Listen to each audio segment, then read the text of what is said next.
Hey, salut tout le monde, on se retrouve pour une nouvelle vidéo. Aujourd'hui on va parler des nouvelles cartes graphiques qui vont sortir chez Nvidia et AMD et de comment va être leur lancement et leur prix.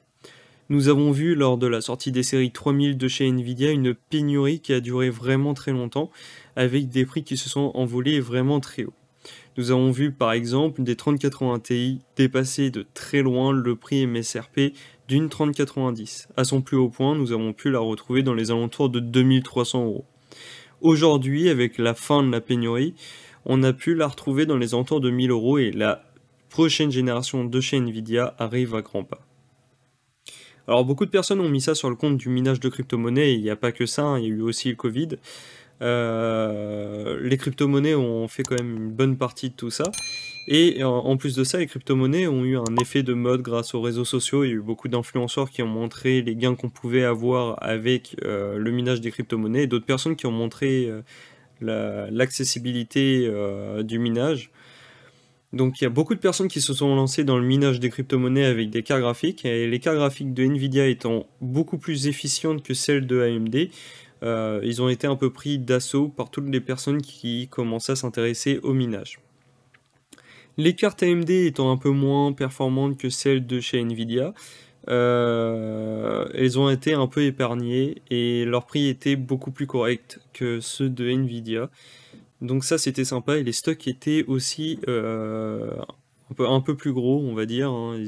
Vu qu'il y avait moins de personnes qui les achetaient, il y avait un peu plus de stock.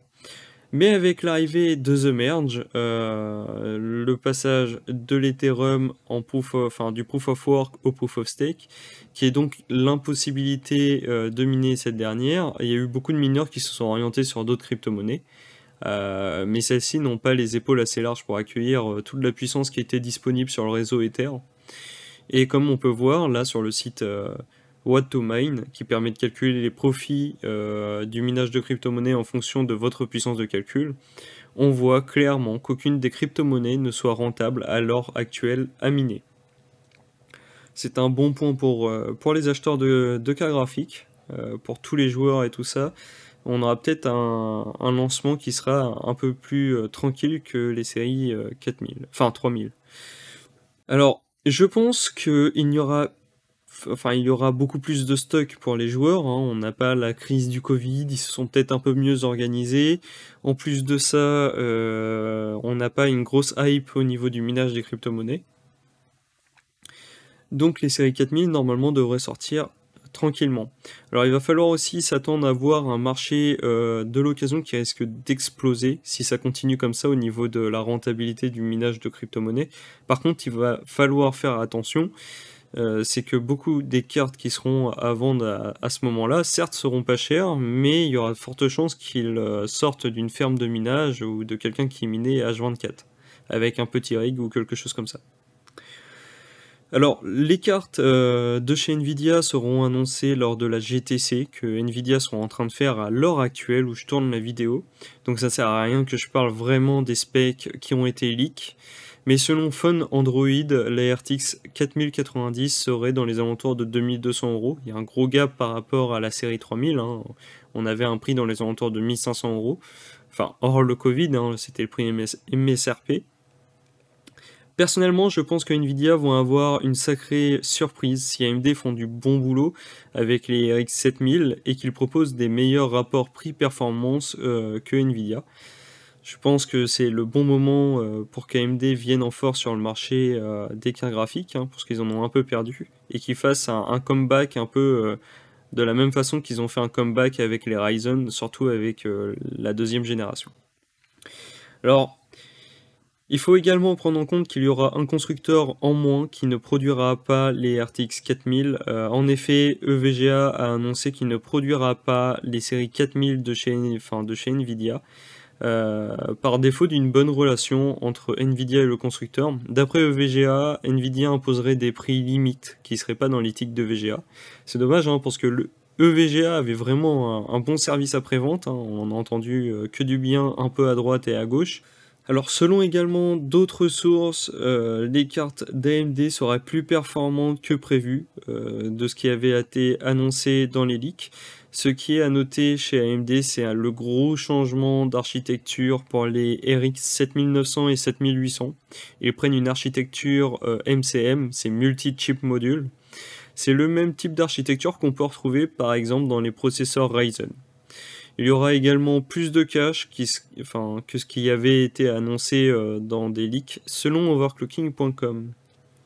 Alors, au passage, je vais expliquer vite fait la différence entre l'architecture monolithique comme celle de la RX 7600 et l'architecture MCM. Alors comme là, vous pouvez le voir sur le graphe, on voit clairement plus de modules, mais beaucoup plus petits, qui permet de simplifier la fabrication et l'ingénierie de ces modules. Par exemple, je vais vous donner un exemple assez simple. Une RX 7800 n'aura que 2 GPU modules et 4 modules de VRAM, et la 7900 aura juste le double, c'est-à-dire 4 GPU modules et 8 modules de VRAM.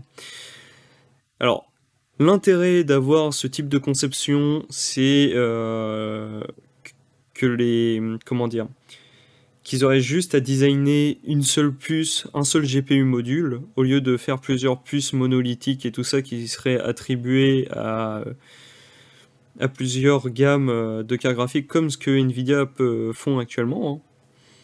Et là, il y a, grâce à l'arrivée d'un nouveau module qui est spécifique à ce type d'architecture, qui permet de coordonner tous les modules de GPU. Donc franchement, je pense que ça peut être vraiment intéressant de voir ce que ça va donner, cette 7e génération sur les cartes graphiques haut de gamme.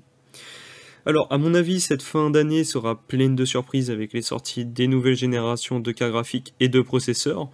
Il ne faut pas oublier qu'il y aura un chevauchement entre les générations de chez Nvidia, hein. Il y aura des RTX 3000 et 4000 qui seront produites en même temps.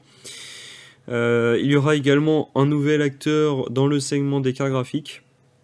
Alors en effet, je pense que beaucoup de personnes en ont entendu parler, c'est l'arrivée de chez Intel sur des cartes graphiques, alors pour l'instant d'entrée et milieu de gamme. J'ai hâte de voir qu'est-ce que ça donne. De toute façon, il faudra attendre des benchmarks de personnes qui pourront la tester et qui ne feront pas partie des groupes. Il nous reste plus longtemps à attendre avant d'avoir enfin des premiers résultats officiels, hein, qu'on pourra retrouver dans des benches sur YouTube, des choses comme ça, qui permettra de nous aider à faire notre choix. En ce qui me concerne, si AMD propose des tarifs intéressants et que Nvidia applique réellement leur grille tarifaire, je risque de changer de marque, hein. De toute façon, moi je prends toujours le meilleur rapport prix-performance, je n'ai pas de marque favorite. J'espère que cette vidéo vous aura plu. N'hésitez pas à me dire dans les commentaires de ce que vous en pensez des nouvelles générations qui arrivent, si vous comptez acheter les nouvelles cartes graphiques qui arrivent, les nouveaux processeurs. Si la vidéo t'a plu, n'hésite pas à liker, à t'abonner, ça fait toujours plaisir, c'est très encourageant. Et n'oublie pas d'activer les notifications. On se retrouve à la prochaine, ciao!